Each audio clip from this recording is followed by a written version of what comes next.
Sveiki visi. Vėl vakare darau filmuką. Gal ir gausis, priprasim. Įugdysim įgūdį, kaip sako, tokį vakarais filmuot. Tai va, šiandien pradžiai noriu pranešti, kad mes su Paulium planuojam daryti tiesioginę transliaciją šeštadienį 8 vakare Lietuvos laiku. Tai va, 8 vakare Lietuvos laiku šeštadienį. Ir siūlau jum, kam, kaip sako, yra abejonių, kas nori užduoti klausimų, kas nori, kaip sako, įsiaiškinti, įsitvirtinti, ar kai ko nesupranta, prisijunkit, užduokit mums klausimus, bus naudinga ir mums pamastyti, gal yra, kai kas mato spragų tam tikrų, galim apie jas padiskutuoti, o gal paprasčiausiai yra pas žmogų abejonės, kai kurį ir jis norėtų prisidėti prie idėjos, bet abejoja tam tikrais klausimais, tam tikrose vietose. Tai va, bus smagu jum atsakyti ir su jumis visais, kaip sako, pabendrauti. Ir prie to pačio Paulius planuoja, kaip sako, ir aš planuoju pateikti jum ataskaitą, kaip mums sekasi. Žinot, kad buvo balsavimas, kuriame jūs rinkot žmogų, visuomeninį žmogų, kurį norėjot, kad, kaip sako, pakalbintume ir pakviestume prisidėti prie idėjos šios ir, kaip sako, padėti mums. Tai va, kaip mums sekasi, papasakosim, kaip mums sekasi.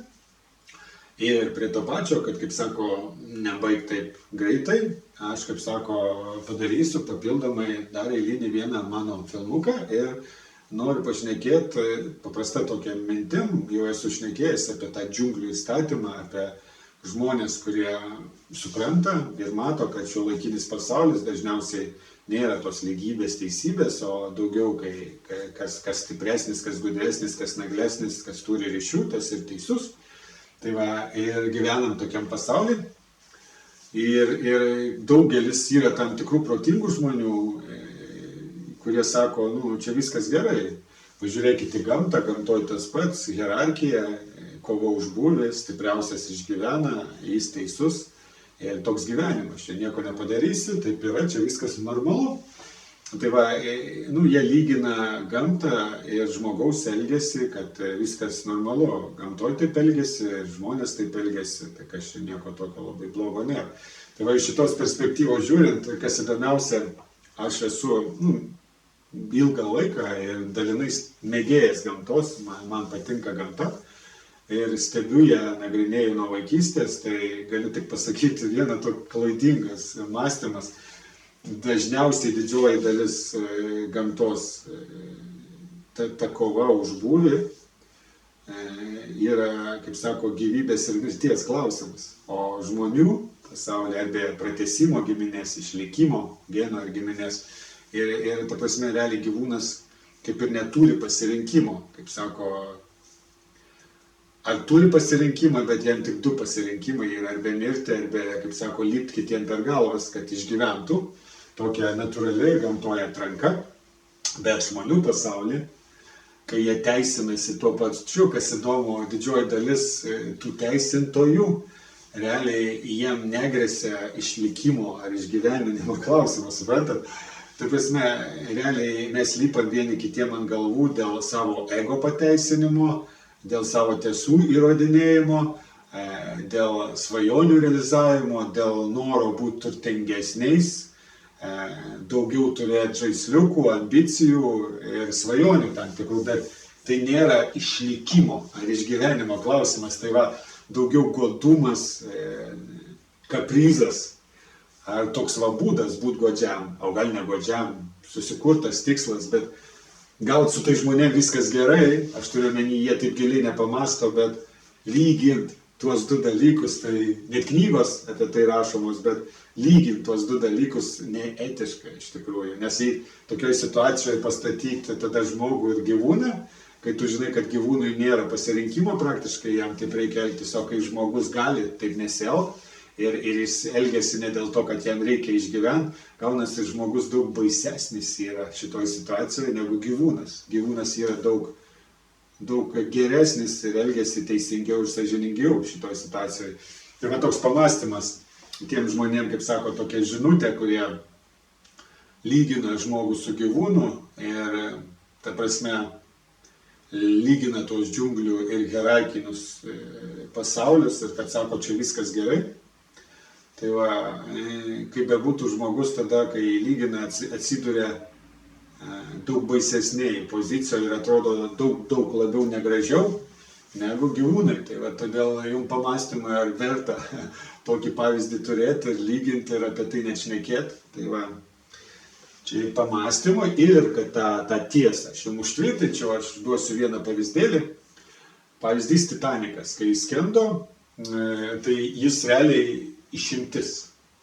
Ta prasme, išsigelbėjusių žmonių sudėtis į Titaniko atžvilgių buvo išimtis, lyginant su kitų laivų skendimo metu išsigelbėjusiais žmonėmis. Tai va, jeigu galvojat, kad aš blefuoju, pažiūrėkit statistiką, pasidomėkit, yra daug tų faktų ir pamatysit, kad ir šiuolaikiniai, kai laivai skęsta, nors pagal taisyklės turėtų, kaip sako, kapitonas išeiti iš laivo paskutinis ir įgula, ta prasme, laivo.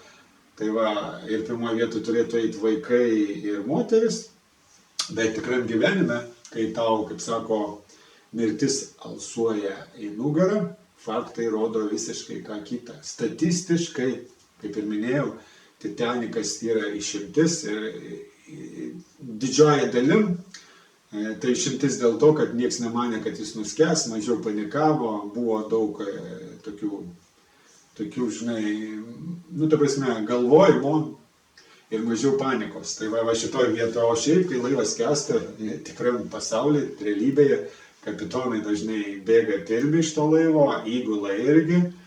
Ir kaip sako, jie dažniausiai įsigelbėja, kapitonas ir įgula. Ir po jų įsigelbėja keleiviai, bet dažniausiai stiprus ir fiziškai tvirti vyrai. Tai va. Ir tik paskui mažuma lieka gyvų, moteris ir vaikai. Tai va, tame esmė. Matot, vyras sąžiningas, stiprus, tvirtas, kaip sako, didvyris filmuose rodomas. Bet tiesa va yra tokia. Štai jums rezultatas. Ir kai kvėpuoja, kaip sako, mirtis tau į nugarą, dažnai tu elgiesi ne taip, kaip tu galvoji, kad gali elgtums, ir dažnai tu, šiaip visada, praktiškai visada, tai va, kokie 95% žmonių viso pasaulio, vyrų, didvyrių, galvojančių, kad jie ten padarys tą ar aną, prie jų esu ir aš, manau. Aš galvoju, kad nedaryčiau, bet žinau, kad kai mirtis man alsuos į nugarą ir aš supanikuosiu, gali būti, kad aš galiu padaryti labai gėdingų ir negražių dalykų savo gyvenime. Tai va, tokie faktai, va, tas žiauriausia. Tada vyras, kaip sako, gali išmesti vaiką iš valties ir gali sušaut moteriai, kad jis liktų gyvas. Ir nematyti, kai vaikai ir moteris skęsta. Ar seni žmonės. Tai va toks rezultatas, tokia tiesa tikram gyvenime. Tai aš noriu palinkėti palinkėti žmonėm ir žmonijai ir šiam judėjimui ir šiai idėjai ir kas ją palaiko ar kas ruošiasi ateiti, prisidėti. Ta prasme, kad mes viską pradėtume tam lygy, kuriame mes esam kaip žmonės. Ta prasme, aš matau, yra ten dvasingų, religingų žmonių, bet aš žinau tą realybę, aš žinau tą tiesą, kai bet koks žmogus akivaizdoj su mirtimi tampa, kaip sako, tuo gyvūnu. Tai va, toks dalykėlis. Ir linkiu, kad mūsų veiksmai, kaip sako, prasidėtų nuo realybės, nuo sąmoningumo ir mes pradėtume judėti iš apačios, iš tos lygos, kurioje esame žmonės ir, kaip sako, nekeltume šios idėjos į ten dangų į per didelius dvasingumus, tam, kad galėtų visi žmonės, visa tauta ateiti ir prisidėti prie šios idėjos, o paskui, kaip sako, leisti, tikiuosi, kad leis dvasingesni ir daugiau matantis ir suprantantis žmonėms spręsti ir daryti klaidas ir mokytis iš savų klaidų ir, kaip sako, augti ir suprasti tokius elementarius dalykus, kuriuos aš tik pasakiau ir jie suprantami gali būti tik veiksmais, tik praktika, tik savo asmeninė patirtimi ir išgyvenimais. Tai yra toks dalykas. Mūsų mintis būna dažnai klaidingos, realybė būna visai kita. Tai va, Aš linkiu šiai grupiai ir šiam judėjimui, kad žmonės paprasčiausiai ateitų, prisidėtų ir susidurtų su praktika, pamatytų, kur yra bėdos, kur sunkumai, ieškotų išeičių iš tų sunkumų, keltų klausimus, kaip sako, balsuotų ir pamatytų rezultatą ir tada sakytų, gal geriau darom taip. Ir taip mes augtume, visi kartu draugiškai, kaip lygus su lygiu. Tai va, iki kitų kartų. Ir nepamirškit, šeštadienį tiesioginė transliacija, ieškokit, rinkit, galvokit klausimus. Aišku, jeigu jums reikia, jeigu jūs matot, jeigu jūs abejojat, jeigu pas juos yra, specialiai ieškot klausimų, kad sukurt įspūdį, kad čia aktyvūs žmonės, kad mes čia labai wow kažką darom, nereikia. Aš mėgstu žiūrėti tiesiai į akis ir ši grupė turi būti teisinga, sąžininga. Darom kaip yra, nes jeigu čia visi lygus, aš nenoriu jūsų apgaudinėti. Ir geriau, kad mes vieni kitų ir savęs neapgaudinėtume, pažiūrim, kaip viskas yra ir viskas. Liuksiukai parodo, kiek žmonių stebi, kiek žmonių patinka, kiek yra aktyvūs. Bet turėkit paprastą dalyką.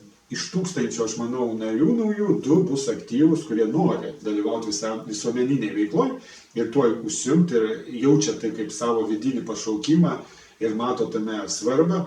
O kita dalis paprasčiausiai ateis pabalsuoti, išreikš savo valią ir viskas. Ir mes, kaip sako, vykdysim jų valią, nes jų bus dauguma, o jie gyvens savus gyvenimus. Kai kas batus gamins, kai kas mums valgy darys. Kaip sako, kiekvienas užims tam tikrą vaidmenį ir kaip mes prisitaikom, bendradarbiaujam ir, kaip sako, draugiškai kartu gyvenam. Todėl nereikia, kaip sako, vyt Dievo į medį ir, kaip sako, reikalauti iš visų žmonių būtinai skirti savo visą gyvenimą visuomeniniai veiklai. Tai va toks dalykas, pamastymui, kas tada gamins valgyt, augins maistą, rūbusius ir visą kitą darys, kas kurs technologijas, kas išbandinės. Ir kas ir tą ir aną darys, reikia visokių žmonių. Tai va toks dalykėlis ir mes vieni kitus galim papildyti. Nes yra žmonių, kuriems patinka viešumas, patinka visuomeninė veikla, tai jie puikiai galės atlikti tą veiksmą, bet čia va yra bėda su žmonėm, bet kitose temose, kitose laidose, iki kitų kartų. Ačiū, kaip sako, kad jungiatės, ačiū, kad dalinatės idėją, ačiū, kad kviečiate žmonės prisijungti, ačiū, kad palaikot šią idėją. Iki kitų kartų.